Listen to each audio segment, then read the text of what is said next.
Hello, and welcome to the Globe and Mail Craft Club. I'm Jana Pruden. I'm normally a crime and feature writer at the Globe and Mail, and during this strange pandemic year, I'm also the host of our pop-up craft club. Today is our 11th class and the first class in our bonus summer season, which came about due to popular demand. So thank you for that. A reminder that we're now going monthly. So our next class will be July 20th. And then in August, we will have our 13th and final class. I'm still confirming the details for our second and third class. So if you have something that you're dying to try, please let me know. You can send me an email. You can contact me on the Globe Facebook page. You can drop it in the comments right now. Reminder that all of our classes are online forever at tgam.ca/craftclub. And I really encourage you to join our Facebook page, Globe Craft Club, where you can post pictures of things you're making tonight, projects that you're working on overall, and get inspired by what other people are making and doing. It's really incredible and a really fun place to be. You can also subscribe to the Globe and Mail's Parenting and Relationships newsletter. We always put updates about the club in there. And of course to the Globe and Mail, which pays me so that I can host this club for all of you. I've missed you. I've missed you now that we're down to once a month, so it's really nice to be back. A reminder to say hi in the comments, and that if you have any questions as we work tonight, to drop them in there and we'll see if we can answer them. I think there's been a lot of ideas of what this summer was going to be like, and a lot of people have had a lot of feelings about it, myself included. And I have to say that now it's starting to feel really hopeful in Edmonton. It's very hot today. If you see, I'm sweating a little bit. It's extremely hot. And it's really joyful and hopeful. I see people being able to see their family and friends for the first time in a long time. I'm hopeful to see my own family for the first time in over a year. So it seems like tie-dye is kind of the perfect look for that moment. Here's this style that's so hopeful and so joyful and so colorful, and everywhere I look, I'm seeing it, and I really want to have it around me. So that makes me so excited to introduce our guest today, Will and Sana Saleh of Saleh family. They're famous TikTokers. You may have heard of them. They have literally well over 1 million followers on TikTok, and they've taken this interest and love of tie-dye and turned it into something really special and global business. And they're just really wonderful, nice people. So I am so happy to have them here today. Hello. Hello. Hello. Thank you so much for having us. And you are joining us from Ontario? Correct, in the GTA. Yeah. Okay, wonderful. Is it hot there as well? Sometimes. Ontario is so unpredictable. This morning it was cold. We were wearing jackets, and now we're like sweating. So it's all over the place. It's all over the place. Okay. So let's just start off with a basic question. Why tie-dye? What drew you to tie-dye? So right when the pandemic had started in 2020, everyone had started joining TikTok, and everyone was at home. Everyone was in lockdown. It was the first time we'd ever had a lockdown everywhere, especially in North America, and everyone was bored. And so the trend of tie-dye really came back, and everyone was just grabbing their old sweatshirts or old socks or hoodies, and they were tie-dyeing their stuff. And it was, I saw it everywhere, all over TikTok. So that's kind of when I decided to grab a white scarf, a white hijab of my own, and I tie-dyed it. And then the rest is history. Everybody asked where we got it from, and then that's where the business was born. It's unbelievable. And you have sold hijabs all over the world now. Everywhere. Yep. Like pretty much everywhere, yeah. All but I think one continent. Yeah, which is like Antarctica. So if anybody's watching, you could be the first. Well, when we were talking about it before, there were some countries that you mentioned that I had to look up afterwards because I hadn't even heard of them before. Yeah, literally all over the place, whether it's the deserts of Africa or the jungles in Southeast Asia. Islands of Maldives. Literally it's been everywhere. Everywhere. Yeah, it's crazy. So, I mean, here we have a style. Obviously, dyeing things has existed for a very long time. Tie-dye, I think, in our modern understanding of it, was so huge in the 60s. In the 90s, I remember, you know, lots of my friends and boys that I had crushes on wearing it. And why do you think it's coming back right now? And why are we drawn back to this thing? It's been around the whole time. It has. I don't know. I feel like I think the trend of tie-dye now is a lot different than it was in like the 60s, 70s, 80s, 90s, because the tie-dye back then, it was very like, I don't know how to explain it, very structured, and, you know, it was a certain way. And now it's so abstract. It could be anything. And you look at it and you instantly know it's tie-dye, but at the same time, it's on everything. Like, you can buy tie-dye shoes now. You can buy like tie-dye ties and sweatshirts and jackets. It's on everything now. And I feel like it's just like the print of tie-dye has just become like a design of its own, you know? And I think with social media, that the fact that, at least back like when the tie-dye trend in the 60s first started, it was kind of like an exclusive kind of for those people. It wasn't something that was mainstream. And I think now that with social media and influencers, and that it's just gone so mainstream that, like, yeah, literally every time you go to the mall, it's like every window has tie-dye. So yeah, I think that probably has a lot to do with the fact as to why it's had such a resurgence, and the fact that everybody's been stuck at home and kind of wanting a craft or something to do with their time, and looking at their old clothes and not being able to go to Walmart and buy new ones at some points during the year. And so they said, why not turn something old new again? Yeah, absolutely. Well, I'm going to get started, and I know probably a lot of our viewers are as well. And so I have a couple of items. I do love this idea that you can give something new life. So I have an old white tank top that's kind of, you know, a little bit discolored and not great. I have an old cushion cover that I'm going to do. Same thing, a little bit, you know, boring and grimy. And then I impulse bought a dog bandana for my dog that I couldn't help it as I walked by it in the aisles of Michael's. So how do we get started? So today we're going to be doing two different designs. And again, with tie-dye, sky's the limit in terms of the designs, in terms of how creative you can get, how many colors you want to use. So this would be the kind of the traditional spiral that everybody's kind of used to. This is a pink and a purple mix. And then same thing, pink and a purple mix with kind of like a little tiger stripe. You can see that. So that's what we're going to do. Very simple, very easy. But pretty. Like, they're so pretty. But pretty.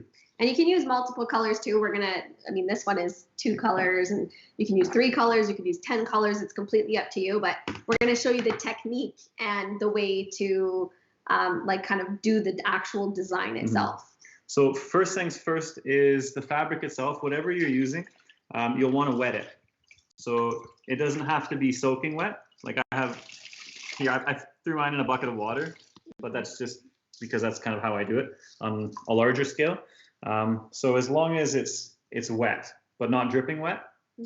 And with this, there's a million different methods that you can use. There's a million different dyes that you can use, which would obviously, okay, go ahead. Sorry, I'm going to interrupt you there for just a second because I don't have any water. So I'm going to have to go get a bowl of water.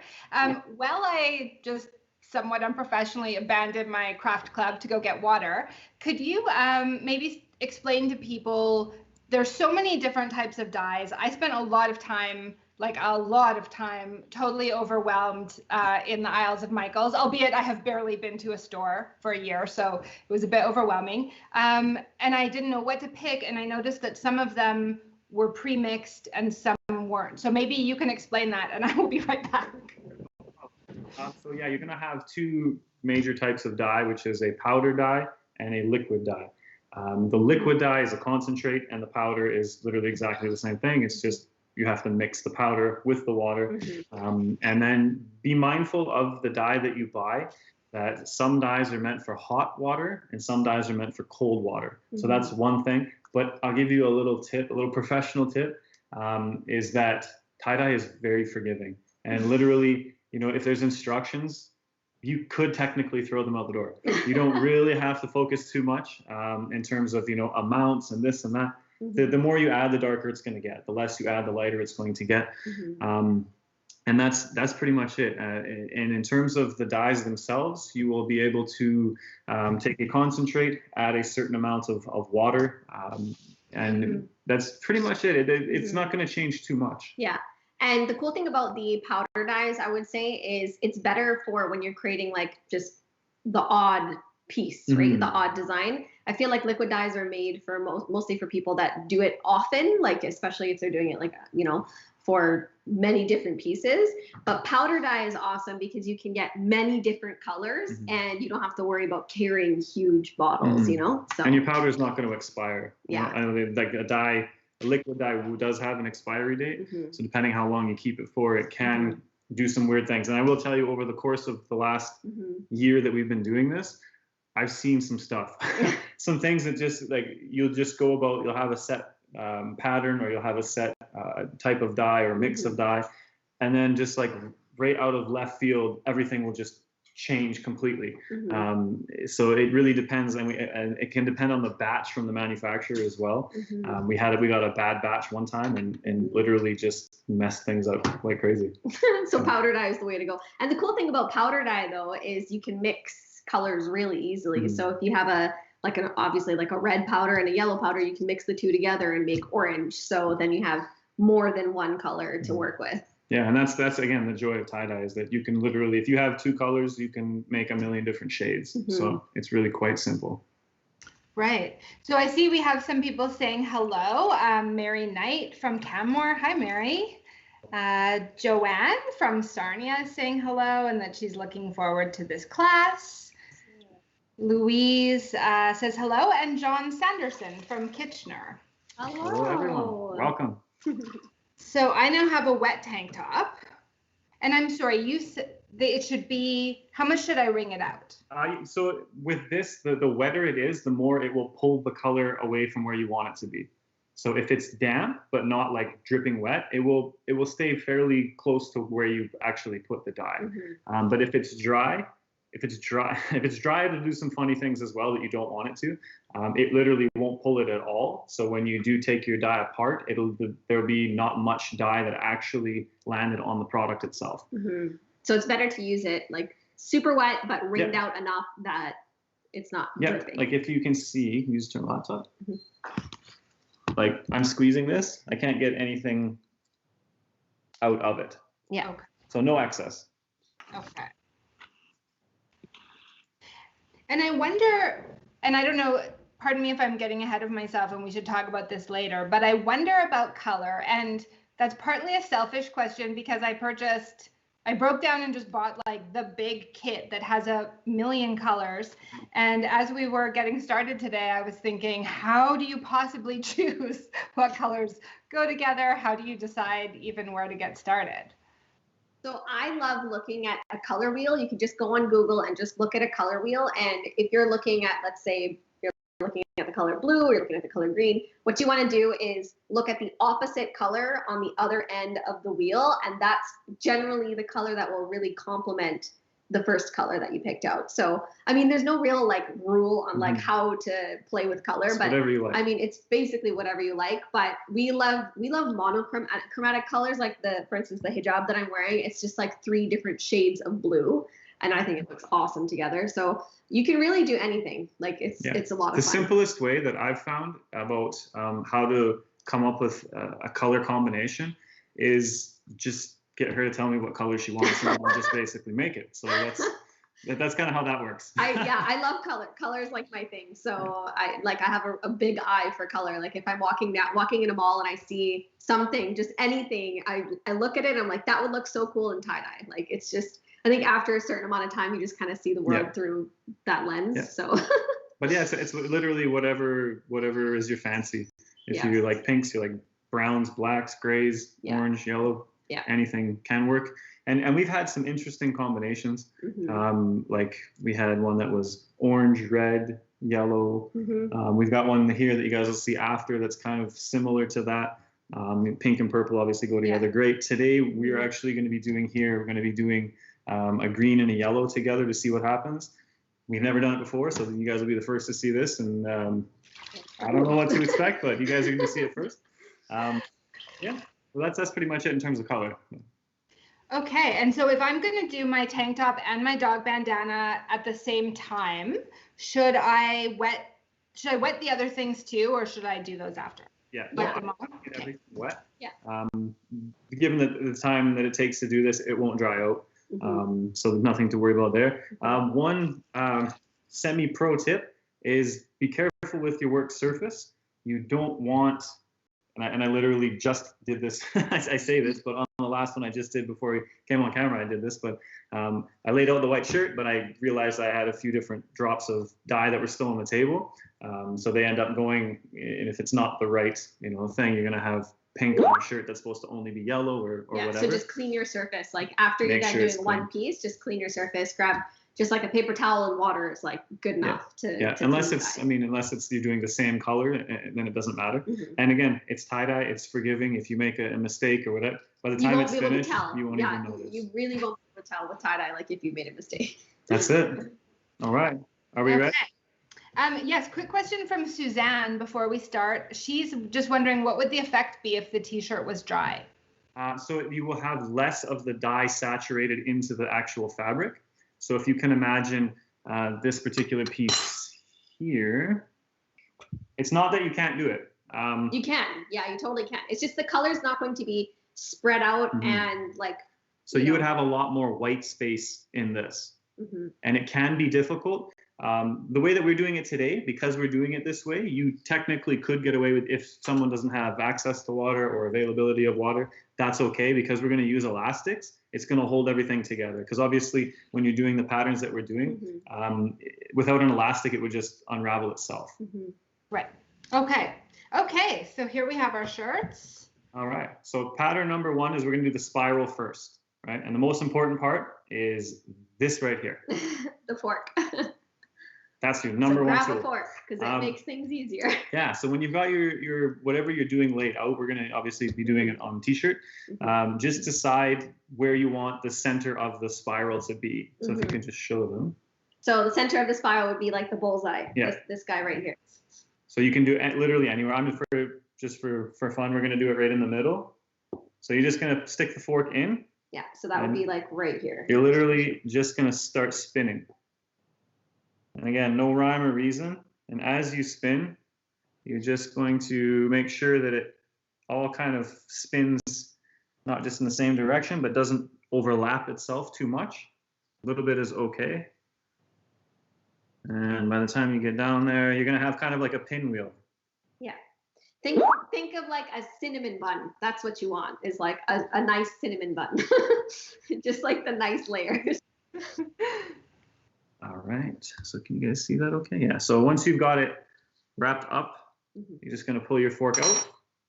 Okay, and that's literally step 1. It should look something like this.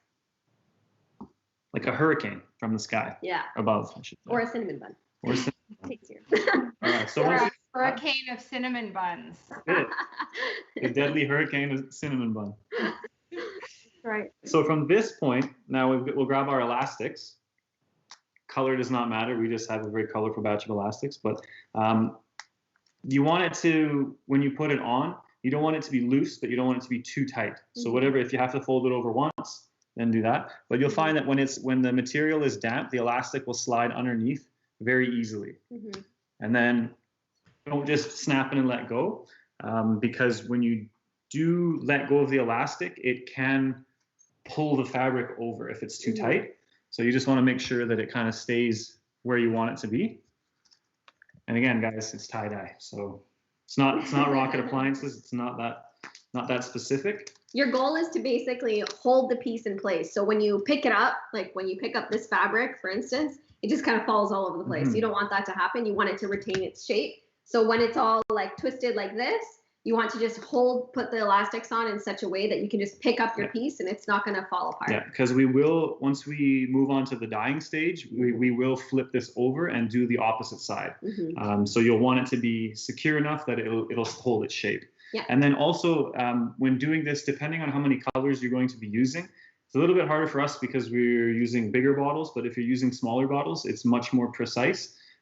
So I'll show you that when you're doing this, and you just basically do the star pattern. So do a cross, and then hit it again on both of the open spaces. Mm-hmm. And when you do that, now you've created a whole bunch of little triangles, basically like cutting a pizza. Yeah. You guys can see that?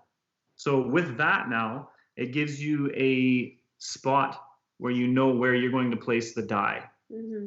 Right? So if you have 2 colors, 5 colors, whatever, you'll try to keep it one color within each piece of the pizza. Okay, so I have a couple of questions. I'm a reporter, so I always have a million questions. First, I'll ask one from Louise. She's wondering, does the type of fabric make a difference? Very good question. Absolutely. So it makes a big difference according to the type of dye that you're using. You'll have synthetic dyes and you'll have natural fabric dyes. So you want to just make sure that and again, it's a bit of a kind of a gray area because I've used synthetic dyes on natural fibers and it works just fine. I don't know about the other way, so you have to be careful that way. Yeah, I wouldn't use it. I wouldn't use this kind of method on silk or satin or anything that's like really slippery, chiffons, polyester. I would kind of, I mean, it's okay, but it's better to kind of use like the natural fibers when you can. It's okay if it's a blend, if it's like a cotton polyester blend, yeah, that's completely fine. Because most of the time they're majority cotton with like 5% or 10% of something else. You just have to kind of think of the dye, especially when you have wet fabric, you want to make sure that the dye is actually penetrating the fibers, and usually on satin and silk and things like that, it kind of just like falls all over the place and it doesn't exactly penetrate the fibers. So your goal is the dye to get into the fibers of the fabric. Mm-hmm. Right, okay. So now I have a question about elastics. I have gathered, there were some that came in my kit. They're sort of a medium-sized elastic. And then of course I have my kale elastics, my broccoli elastics, some little like skinnier office elastics. Should I be thinking of anything when I'm deciding what elastics to use? So symmetry with this type of method of tie-dye, the more everything is the same, the more the end result will kind of be kind of the same in all aspects. So for example, if you're using a broccoli elastic, that's a big band that's not going to get penetrated by dye. Unless you lift it. Yeah, it will go underneath it, but it'll just make a bigger white space in certain areas. But again, in terms of elastics, I wouldn't worry too much because we're going to saturate these pretty good, so it shouldn't be that big of a problem. I'm going to say you made it look very easy to put on that first elastic. I literally feel like I'm putting an elastic onto a cinnamon bun. It turns out it's actually not quite as simple as you made it look. I've done this once or twice, so it's okay. But you know what? There is a bit of a trick to it. So when you've got your elastic, just move that out of the way.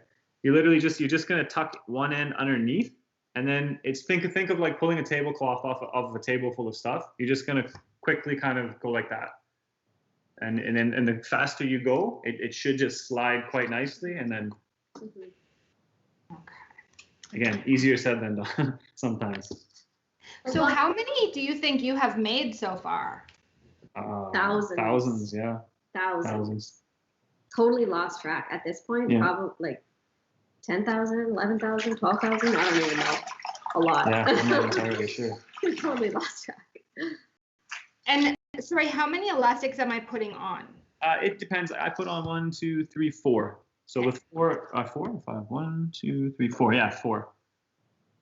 Could you have imagined if someone like 2 years ago gave you just like a little glimpse of your life, what your life would be like? Do you think, would you have been able to imagine? Not at all. So exactly a year ago, well, a little before a year ago, so before the pandemic, he was fixing airplanes, and I was doing makeup. That's pretty much our life. Yeah, that was our life. I mean, yeah, exactly. As an aircraft maintenance engineer, this would be about the furthest thing from anything I could imagine in terms of a profession. You know, we never even literally never in our marriage have thought about, a clothing company or a hijab company or anything along those lines. It's one of those things that just kind of, that idea just went off and we just went with it, and here we are. Yeah, it's pretty awesome. Especially I think it's because it picked up so quickly because of social media, and had we not had the following that we did, or had we not had the platforms that we did, it might have been different. But social media definitely plays a part in the success of our business. Okay. And I think that's a good spot for me to definitely plug that you should go and check them out on TikTok. I think if you Google at Saleh family, they should find it, even if you're not on TikTok. Some people don't know what it is or how to find it. You will definitely find them, and their videos are just really lovely and charming and fun. So I just have to put in a plug there for your account, and I think people will really enjoy it. And if you're not on TikTok, we do have a channel on YouTube as well. So Same thing, Saleh family. Yeah, Saleh family. Mm-hmm. It's a little bit more for people like myself that aren't as socially inept or social media inept. Or inept is the wrong word, I think. There you go. Shows how much I know about it. Okay. How's your cinnamon bun? It's good. I think we got there in the end. It doesn't look as perfect as yours, but we got there. And it's tie-dye, so you don't have to worry about it. By the time you take everything apart and rinse it out, you're gonna be amazed. I feel like if a bunch of hippies could do it at a Grateful Dead concert in the 60s, probably, hopefully I can do it. Especially with all our modern facilities and everything we've got going on. I think so. Okay. So whenever you're ready, we can start on the next pattern. Okay. I want to say it's easier, hopefully. So this one, you're just going to lay your material out flat, same as we did before, but no fork on this one. You're just going to bunch the fabric. And, if it sticks to the table, just lift it up again. You're going to think of an accordion for this. Yes. There you go. We'll call it the accordion method. So you're just literally going to scrunch accordion pieces together. Just lines. Just make lines with your fabric. That's basically all you want to do. And again, it doesn't have to be perfect, because with tie-dye, there's nothing that's really perfect. And I find an easy way is once you get that bottom done, is you can just basically spread, okay, kind of just pull it towards the main kind of pile. And you're doing a t-shirt, you don't have to worry about the arms right now, or a long sleeve or whatever. Yeah, I see what you mean. Once you start doing and of course I'm doing a cushion cover, so it's not the same, but it does sort of pleats up pretty nicely, actually. That's right. That's Pleat the right is the word. Pleats. That's the word. Word of the day.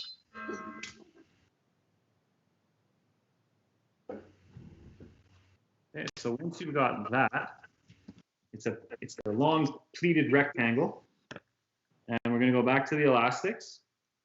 Now, same type of thing. You want it to be secure, but you don't want it to be too tight. And on this one, I'll try to make this demo a little bit better. So once let's see if I can see that. Yeah, so once you get it started, you can just kind of wiggle it slowly down, and then it's just a matter of sliding it. And for this one, I'm just going to... He doubled the elastic also. So if you have... Again, these elastics are about that long. Yeah, you want to just kind of double it so that when it's going in, it'll snap really tight like this. Not really tight. Well, I just explained. Tighter. Tighter than what this looks like. Yeah, exactly. Yeah, you don't want looseness too much. And again, there's no issue as to where you put the elastics or how many elastics you put. Again, I like to use it as a guideline to tell me kind of where I'm going to stop with the dye. So if you have, let's say I'm only using 2 colors on this, but if you were to use 3 or 4 colors, then you would simply just use more elastics. Again, we're going to slide that. So I was going to ask, I mean, how do you decide, how do you decide where to put them and how many you should put? Yeah, so that's kind of like a trial and error process. That will be... as long as you feel like you can transfer it to your tray, and as long as you feel like you can flip it over easily without it falling apart and without losing the pleats, then you should be okay. Yeah, like again, like so for example, I'm going to do, so you can see how many I've got there. I'm actually going to do more. So I'm going to actually have more, before? Yeah. And what will more do? Like, what are you weighing when you decide how many you're going to put? Yeah, so for me at this moment, I'm only going to add more. So it's going to divide color. Let me just show you. This is when I will end up dyeing them. Oh, cool. The more sections that you have, it just makes it an easier visual representation of where your dye is going to go, and it evens it out as well. And also another thing is that when you do put more on, it's going to pull your pleats closer together. It's going to kind of squish the accordion a little bit closer together. And when that happens, you're going to get that perfect design. You're going to get a better design, and you're going to get the white space is going to stay white. Okay. That's one thing you have to be very careful with, is that if you don't have it tight and you're going to just throw dye on top, it's going to kind of saturate, and you're going to end up with something that's almost like completely dyed. Mm-hmm. Okay. Do you have a favorite design that you have done, both of you? We've done so many. I think which one's my favorite? Probably. Yeah, this one's probably my favorite, I think. I love blue. Blue's my favorite color, so having like a monochromatic hijab with many different shades of blue is my favorite. But I like the abstract aspect of tie-dye. You can't tell where it starts, you can't tell where it ends. It's just all blends in with each other. Yeah, mine is similar to that, but it's called Amethyst Crush, and it's 3 different shades of purple, and I really dig that one. Does it matter if the elastics are a little crinkled? Should they be laying flat? Do they have to be exactly on top of each other? Yeah, they can be crinkled. Can be as clean or as messy as you want. And even like at the ends here, I'm not really too concerned about the pleating or how it's going to be. It will be the sleeves of the t-shirt, so I'm not super concerned about it.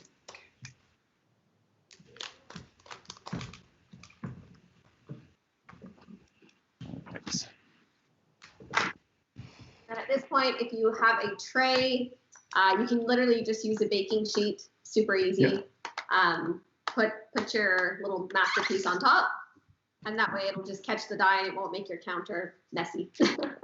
This one will kind of end up being a croissant. And yeah, it kind of looks like a croissant, doesn't it? It does. Why is everything food today? We had cinnamon bun, a cinnamon bun and a croissant. That's what we're going with here today, guys. Perfect. Okay. So I've put 1, 2, 3, 4, 5, 6, 7, 8, 9, 10 on it's probably about as wide as yours. Is that what I should be hoping for? Yeah. I mean, like again, it depends how many colors do you plan on using? Just curious. I don't know. I don't know. And again, I only use it as just a visual reference to say, okay, I'm gonna, and we'll see once we start dyeing kind of what I mean by that. But you can put, instead of just doing one of these sections, one color, you could literally just do line after line after line. So totally up to you. Okay. And then I'm just going to quickly do my little dog bandana. I think I'm going to do the fork trick really fast here. But we can move on to the next step if I don't want to hold anyone up. Nope. Next step will basically be the dyeing stage. I would recommend, this is a stage where you can get fancy with it depending on how you're doing it, the method that you're doing it. A lot of people will put these up on like a baking rack, and they'll do it that way. That way the excess dye will drip down. Myself, for this, I don't care. I'll just keep like paper towels, so that once we dye and are about to flip it, I'll lift it up, give it a quick wipe down, flip it over, do the same thing, dye the other side, and then clean it up again. Just to avoid any kind of colors getting sucked into each other.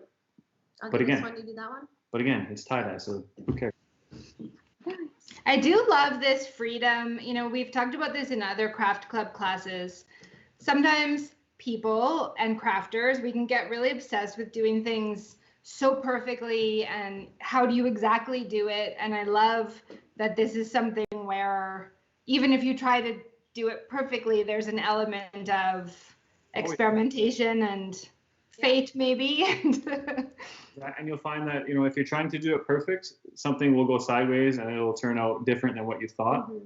But if you're not expecting anything, I mean, you can create a masterpiece. Some of the best creations that we've ever done have been accidents. Yeah. And literally it's like, oh my God, this is amazing. And so like do a photo shoot the next day, and then the next is into production. So you'd be surprised. Yeah. Some of our best pieces end up being bestsellers because they were accidents. Yeah.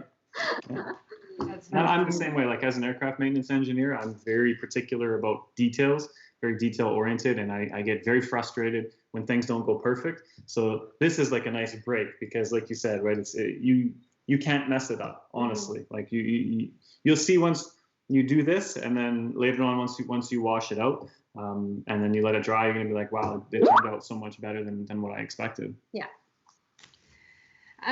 So one question before we move on to the next step. This is from Suzanne, who apparently has already been playing around with tie-dye a bit. She says, last week I did accordion style and there was lots of white. So I went back a second time and made sunbursts. If you're not satisfied, can you go back and dye a second time? Well, yes and no. So if you're going to do the same pattern again, you could do it 100%. If you're going to take something and try to turn it into something else, you're going to get like, it's like 1 + 1 is 2, but one of these and one of these is definitely going to be something different than you expected. You can, for sure, it's not a problem. It's just that the dyes might turn out different if they're like layered on top of each other where they weren't before. So if it's multicolored, you might be putting a yellow onto a purple and it's going to turn brown on you. But if it's the same method and you're doing it in the exact same style, then totally. And again, it's tie-dye, so who cares? Okay, so I'm just grabbing any color now? Yeah. Any color you want. Make sure you shake your dyes really well, especially if you use powder dyes, because sometimes what can happen is when you are placing your dye onto your fabric, some leftover powder that wasn't shaken properly might end up on your piece, and it might be like leave some splatters. So to avoid that, just make sure it's shaken really, really well. Yeah. Okay. And again, if it's a pre-mixed or it's liquid, it's definitely more forgiving, but it still does happen. We've had some examples of that for sure. Yeah. And then start placing. So yeah, and again, because we're going to do this method and we've kind of arranged each section. So we're going to do, we're going to do one section, one color, the next section, the next color, so on and so forth. And again, these are new colors for us, so we have no idea. And the cool thing is if you want to do just one color, you can do the whole thing as one color. There's, and then if you want to have more than one color, you can just divide them up, make sure that they're not, running into each other too much. Yeah, and I'll just give you that example. So when you see this one, you see the white space, how it's not super covered. There's a lot of color, which is obviously these are for our kids, so they like a lot of color.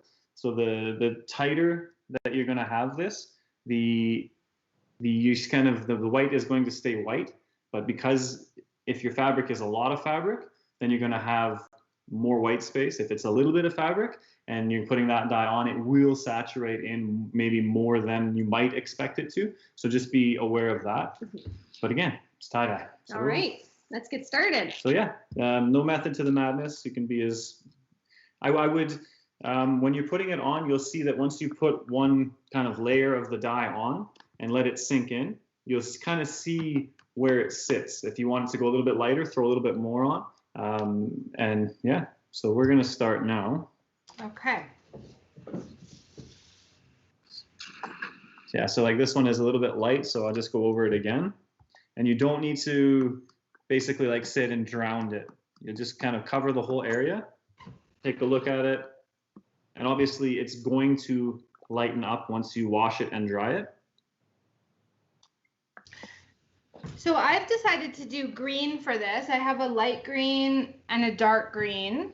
Should I be thinking, am I putting the lighter colors on first? Does it matter what order? Say I wanted to put yellow, like do I need to put the yellow first or?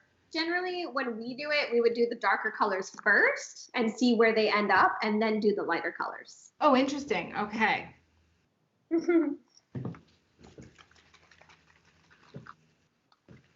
careful that where they touch, they might turn blue. So. No, that's good because they're. And obviously, if it's a thick cinnamon bun, if you put a little bit more in, it's just going to sink a little bit deeper and make kind of more saturation of the color. This is actually turning out pretty cool. So someone who knows you, Abdu, says to say hello to you. Hello. Abdu. Look like Abdu, maybe? I don't know. Could be. All right, so I'll just show you now. So we've got on our trays. I'm just going to flip it. I got a sink here, so I'm just going to dump the excess. And then simply just flip the piece. And just repeat on the opposite side. And you'll see that there'll already be color here because it's kind of soaked in. And this is kind of the benefit as well. If you do want to try this further, or you're looking to be more specific and exact, you can do it on like a drying sheet, what do I call it? Baking sheet. Nope, not baking sheet. What do you call it? Drying rack. Cooling rack. Cooling rack, there you go. Some kind of thing to lift it up and have the dye drip down. Right, because I can definitely see that that's happening already, that the dye is, I've made some little, puddles of it beneath me. Yeah. So do you think a rack is the best way to deal with that, or just to be wiping? We usually wipe with paper towel. Yeah, and again, it depends on the style that you're looking for. So for us, for what this is, it doesn't really matter. And you'll see, like again, for example, we use this exact method to make these shirts. Mm-hmm. So you'll see that from one side to the next, they're very symmetrical. There's nothing out of place. Once the dye hits the fabric, then it's basically already dyed. Yeah, it pretty much sets. Yeah. As soon as the dye is touching the fabric, it's already dyed it. So even if there's some splatters all around, it's okay. It should be okay. Okay, I'm going to grab a cooling rack because I do happen to have one right there.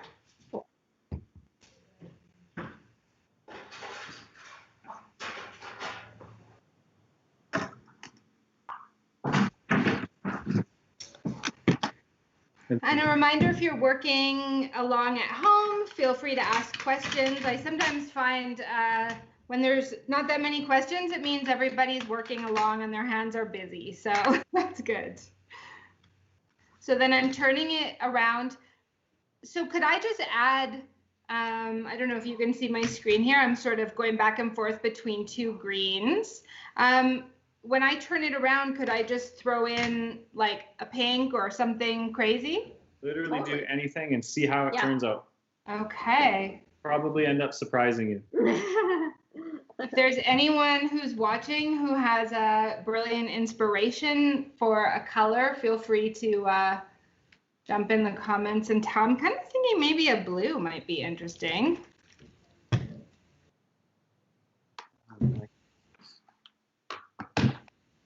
Hold these.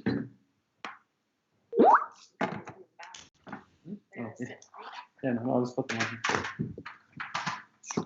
They're going to be so excited for those. Mm-hmm.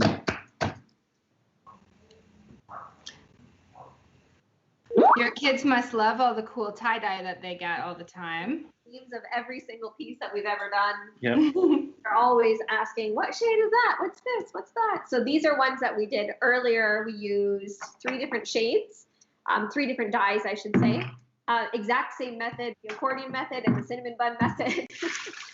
And so the reason why we did these ones earlier was to kind of show you the variation of if you want, to use more than one color, this is kind of what it might look like. And then we'll actually, because what you want to do is preferably leave your pieces for 30 minutes, like minimum, and let them kind of set. If you can leave it for longer, you can definitely do that as well overnight, So even just a few hours, like we've left these ones for a few hours, and once the dye kind of sets, then you can go ahead and rinse them out. And when you rinse them out, you might notice that like the color might look really, really vibrant, but when it dries, it'll look a lot more seamless. So when fabrics are wet, generally it won't be as bold. Yeah, for sure.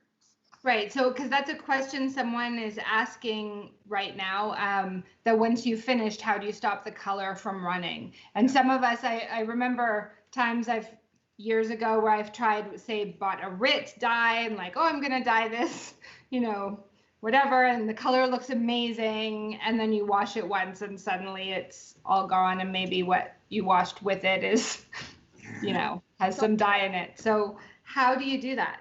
Yeah, so there's a few different ways you can do that without getting too crazy. So there's certain, depending on the dye. So a lot of it will be dependent on the actual dye that you're using.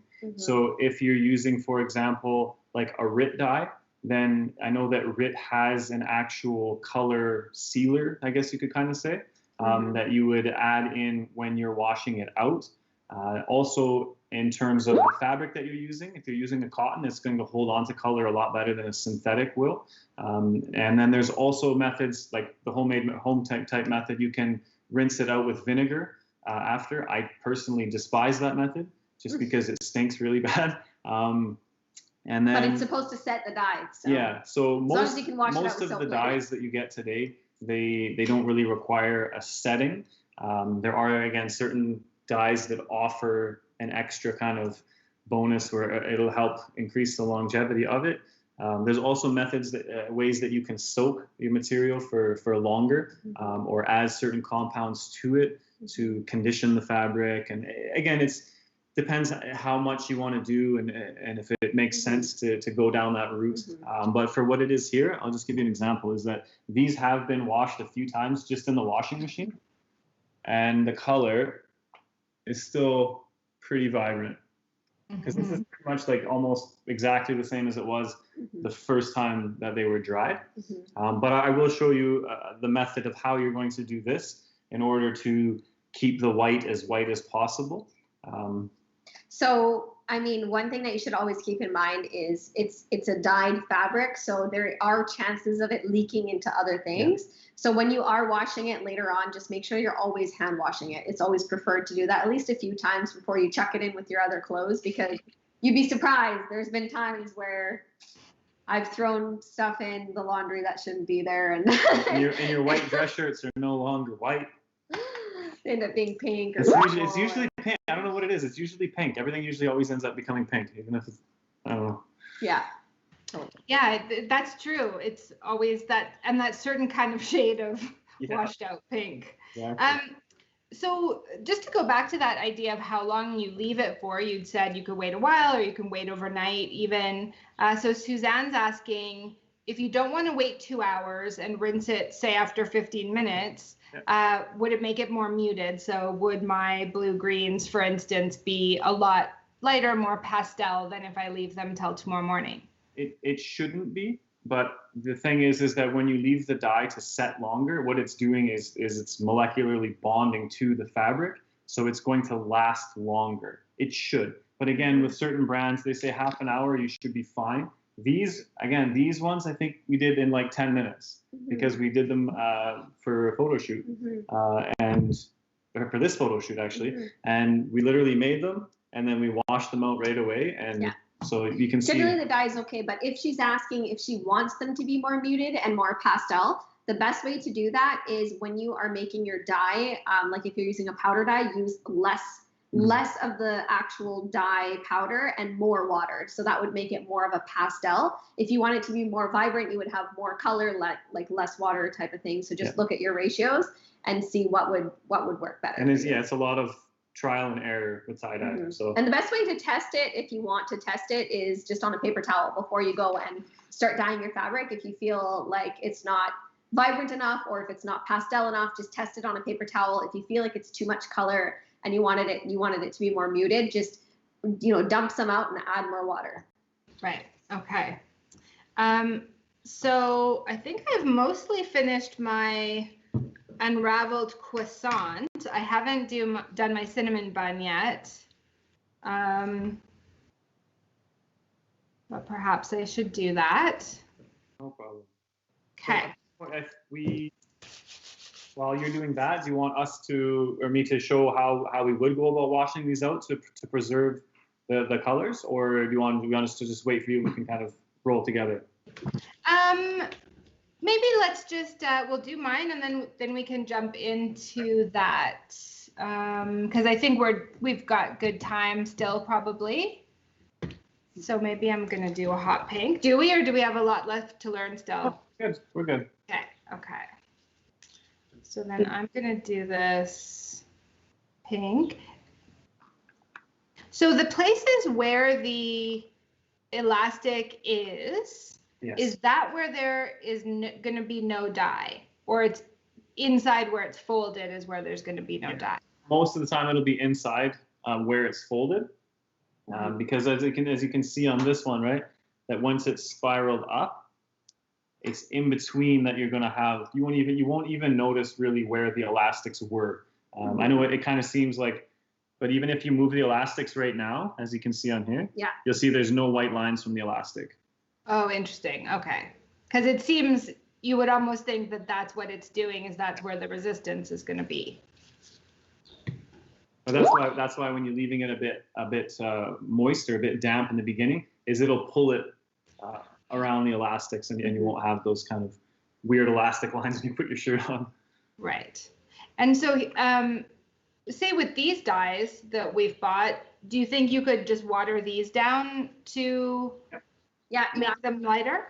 Yeah, so you can always like take the dye and put it in another bottle just to kind of save it for later. And then again, like if you feel like you want to make a pastel and make it much lighter, you would do like maybe a 5% ratio, like 5% color and 95% of it, would be water. And again, play around with it. If you feel like you need to add more color, you can do that too. Test it on a paper towel, just kind of dump a little bit on and see if the color is to your liking. And if it's not, add more color or remove some color. Yeah. And then you can always, if you're starting out with like very light, you can always just kind of build up to that right shade. And then again, just remember, like what you see here is not what these are going to look like. They're going to lighten up quite a bit. Yeah. Do you have anything with yellow on it? I know these other colors we don't really use, but do you have anything with yellow? Just to show kind of what the yellow would actually be. Upstairs. Yeah. It'll be lighter. They'll still be vibrant and bright, but they'll be much softer. Yeah. If that makes sense. Okay. Should I grab the scissors? No. You're just gonna take them off? Okay. And before anybody does grab their scissors to cut the elastics, hold off. I've reused these elastics probably 100 times. It's just saves money, and it's a little bit easier. So you can just take the elastics, rinse them off, and then you're good for your next project. Okay. Interesting. You kind of matched all the elastics to the actual colors. Orange and orange, yellow. So I just, while spraying my little dog bandana, inadvertently squirted some turquoise onto my pink cinnamon bun. So we'll see how that little happy accident turns out. Yep. Okay, so yes, we have everything dyed, everything's ready to go. And then I feel like, should I be working along with you in taking the elastics off, or should mine still be sitting for a while? I would say let it sit. Yeah. Okay. Just kind of take notes and kind of just pay attention. Yeah. To So I'll show you the method on at least one. And then again, when you wash it out, the earlier you wash it out, it will be a little bit lighter, but it may just not last as long. But again, depending on the dye, it might be completely fine. So one of the trial and error things. So we're going to move along to. I was going to move the left.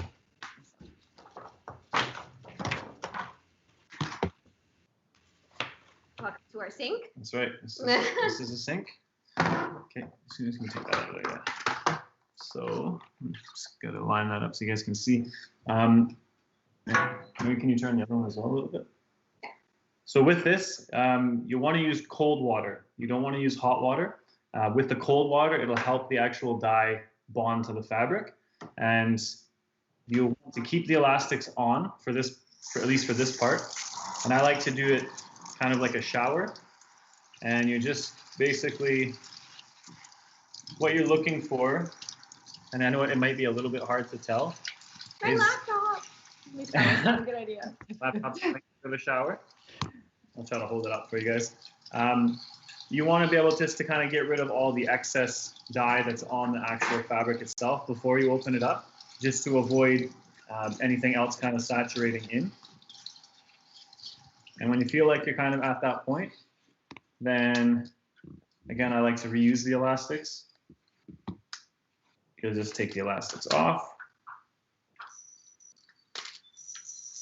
And then same thing. And then now you can just kind of open it up as you go. Ooh. Those colors are so pretty. Was that the accordion? No, that's the spiral. This is the cinnamon bun. And so what colors did you put on that cinnamon bun? Just remind us. It's like a pink, red, and yellow. So and if anyone wants the exact pattern, you can later go to this recording and rewind, and you can see exactly how they were placed. So I don't like to just squeeze it all out in the beginning. I just find that when you do that, it can squeeze the dye into the white areas. So, and you don't want that. You want to try to keep the white areas as vibrant as possible, just obviously because it's kind of adds to the tie-dye appeal. So you'll just basically rinse it out. And then when you get to the point where you feel like as you guys can see, there's not much color coming out right now. So when the water runs clear, you're good to go. And that's, so you're now, sorry, once it started to run clear, now you are squeezing it pretty hard. Yeah. And at the end. Woo! Showed up to that camera, yeah. So great. And how that little spiral turns out. So great. So that's quite vibrant, and that's the one that you made here just right now. No, this is about an hour ago. Okay, perfect. Okay, got it. You know what? I'll do the ones that we did with you after this, just because. Who cares? It's tie-dye. Who cares? That's the theme of the day. It's tie-dye. Who cares? So now that looks amazing. Same thing with the crescent one. While she's. Our kids are gonna be like so excited. Love it. So here's a question from Valerie. Can you add the dye in dots? And it's funny because that's what I've done inadvertently. So I guess I'm going to find out the answer. But how do you answer that? We've done that too. It's actually a lot of fun to do dots as well. Yeah, you can literally play around with it. Yeah. It's tie-dye. So any which way. And again, it's the cool thing about tie-dye is that the more that you do it, the kind of more inspiration you'll get. You're like, okay, well, what if I try dots? Or what if I try triangles or squares? Or if I wrap it up this way? Another method that is pretty popular right now is the ice method, which you guys can go on YouTube and you can find all about that. But it's essentially you're laying the fabric out and you're piling ice on top, and then you're putting the dye on top of the ice. And as the ice melts, it does this really cool pattern, which is obviously very unique to that particular method. Interesting. I feel like there's been a big evolution from, and you know, the way we think of it historically may have been a really traditional kind of look, and it seems, you know, like the hijab that you're wearing, it clearly is tie-dye, but it's not what people would maybe think of when they just think of what is tie-dye. Definitely. And I remember like when we first started experimenting with the different methods of tie-dye, like I personally just like when you're wearing a hijab, just the way that a hijab kind of lays on me, like this method, you know, might I like it's for me, it's just like too much structure. I feel like I like it to be just flowy. She's a millennial. She has no idea about the 60s. That's right. I like mine to be like super flowy, but for clothes, this method is awesome. Oh yeah. I think it's so cool for clothes, like hoodies and sweatshirts and t-shirts, and it's just so fun. It looks so cool. But for a hijab where it's like already draped and it's like the way that it's like folded, I just feel like tie-dye in general has just evolved so much. It's really cool. So here's number 2. Here, I'll hold it up. Yeah, I'm gonna probably get closer. Okay. And that's your croissant method. That's what we're gonna call it, I guess. The cinnamon bun and the croissant. Oh, that's really interesting to see how it turns out and how it works out. Yeah, so it looks so great. Yeah, as you kind of wondered about, as you can tell, one side is the top and one side is the bottom. and the dye, how we were worried like it's going to mix or whatever, you literally can't tell anything about it. Looks pretty awesome to me. So awesome. I love it. I have a question about the fork method. Yes. Say you wanted to, you know, the way we did it, we twisted in one spot until the whole thing was twisted. Yeah. Say you wanted a bunch of little bullseyes. Could you do little mini fork twists? You can. It's just that you have to make sure that the elastics, that you put different series of elastics. So let's say you're going to do 3 different bullseyes on it.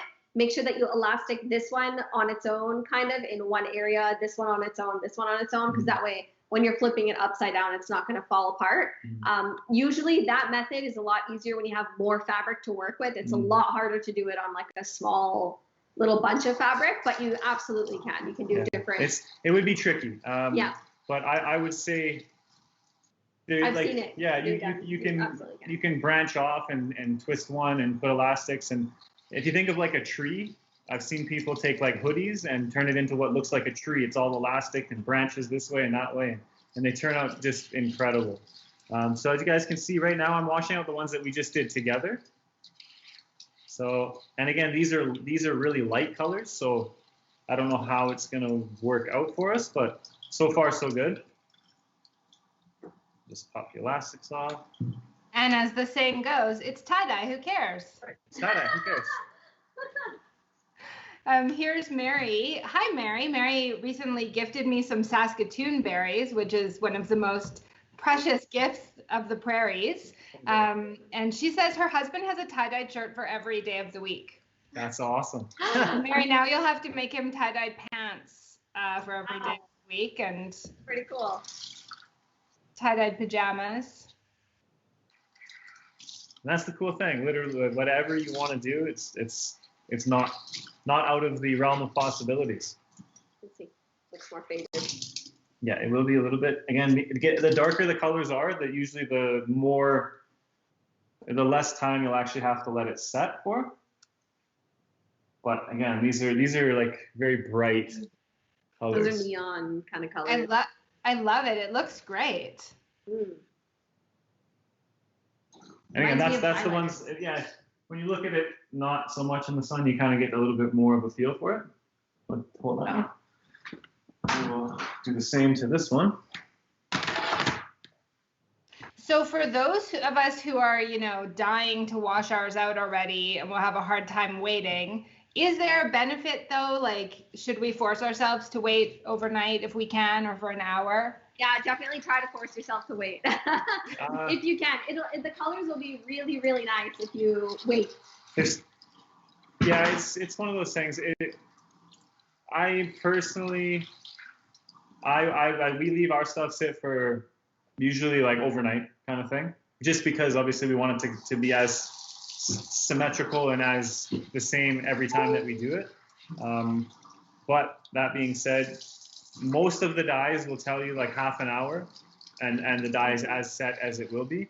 And then you have, for example, the chat rooms with the Grateful Dead fans in it, they will tell you that, 2 days, 3 days. So, I mean, they probably know better, honestly, but. And here's a question from Lori. How do you wrap up socks to tie-dye? That's a cute idea. I love that. How I would do it. So let's pretend this is a sock. I don't know if you guys can see that. But what I would do if this is a sock is take one end of it and just roll it like this. Like a little, what would that be? A pinwheel? Pinwheel sandwich, a fancy sandwich, exactly. Right. I would just roll it up like this. Yeah, great idea. And then put elastics on the. Yeah. There is no right or wrong way. So you could do it one way and it'll turn out amazing. You could do it another way and you might not like it, or trial and error. Sometimes when I get into dyeing things, I go a little bit crazy. So I can already see myself, wandering around the house, finding everything white and getting it ready to be dyed. Yeah, totally. Yeah. Before we came on, we're like, oh no, we lost the t-shirts. I'm like, okay, let's go grab a bunch of white shirts out of the closet. No big deal. Yeah. We ended up finding them. So, but yeah, literally, cool because you can take your old stuff and make it new again. Yeah, it's pretty fun.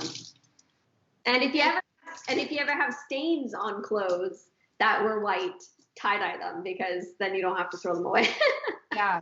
Yeah, I could see it even with, say, you know, a plain white cotton duvet cover or sheets that might get, oh, that looks fantastic. Yeah, so that's like your bright yellow, bright green. That looks great. Kind of tripping out on that. Your kids are going to be so happy with all these new t-shirts. That's probably a better one. Camera's kind of, there we go. And that's it. And so that's the one that we just did together. And these are lighter colors. So usually the lighter colors, we like to leave them even a little bit longer. And then again, so if you do happen to wash it out, it's going to work. But that's it. That's literally all there is to it. Well, that is amazing. And I think I might leave. I'm going to try to leave mine overnight. Maybe I'll open the dog bandana in a little bit. I also bought, again, on an impulse at Michael's, a fabric pen. I was sort of thinking about maybe once the tie-dye is done that I could, I don't know, maybe I'll add my dog's name or something in pen, see how that goes. This is a question from Mary for Sana. What pattern did you use on your hijab? Proprietary secret. Proprietary secret. It's very complex. It's like super complex, but experiment with the way. That's how. It's hard to explain it, honestly. It's really hard to explain. And she wouldn't if she could. Yeah, I mean, I think that's a fair point. This is a business that you do. This is Lala Hijabs. And of course, these classes that we do are just a little glimpse into how to do something, and the sky's the limit with any of the crafts that we've done. And yeah, I really just so appreciate you sharing your knowledge and giving us a little taste of how we can do this. And of course, if you at home get inspired, yeah, the sky's the limit of what you can do. Art, right? It's an art of its own. So like experiment, play with it. Like there's so many things you could do if you want to just like go out and buy a whole bunch of like towels or just like you said, bed sheets or pillowcases, and just experiment with it. And you'll have fun with it. It's just be careful with your towels that you don't throw it in the laundry. We bought a beach towel when we were in Malaysia. And of course, it just went in the wet bag with all my clothes. Yeah. And it just totally ruined everything because they dyed it. Yeah, they had tie-dyed it, but there was no. So be careful. But yeah, I mean that's that. And here's the thing, guys, is that so we've been doing this literally. Our business, we started it in August of last year, and we had never tie-dyed. We spent a few months within the year, obviously preparing for the business, but we're almost as new at this as most anybody else out there. So. The sky's the limit. The only thing holding you back is your own imagination. With YouTube, you're going to find a million different styles, a million different ways to do it, and that's the cool part, is that you can literally create anything that's unique to your own self.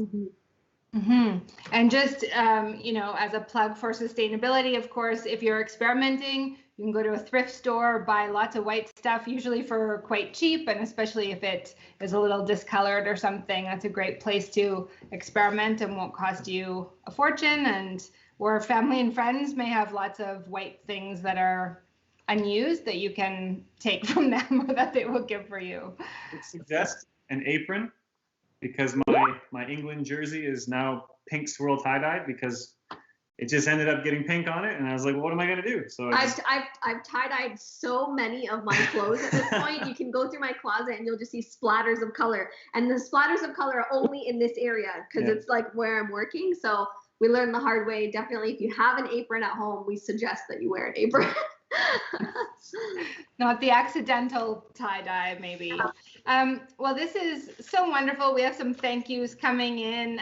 Louise says, this is very informative, and she feels like she can do this. So you have inspired Louise, and thank you from Mary. And just a huge thank you from me. It's been such a pleasure getting to know you both, and I just really appreciate you coming on and sharing this art with us. And, You have done so much in a year. I'll be really interested to see where you are in July of 2022. I can't imagine. Definitely. And if anybody's interested in checking out the designs that we do have, definitely check out Lala Hijabs. It's just LALA and then hijabs, HIJABS.com. And you'll see like the variations of colors that we have. It's crazy. Like there's no limit. Like Jana said, like there's no limit in terms of color. Get creative and just like experiment as much as you can. It's a lot of fun.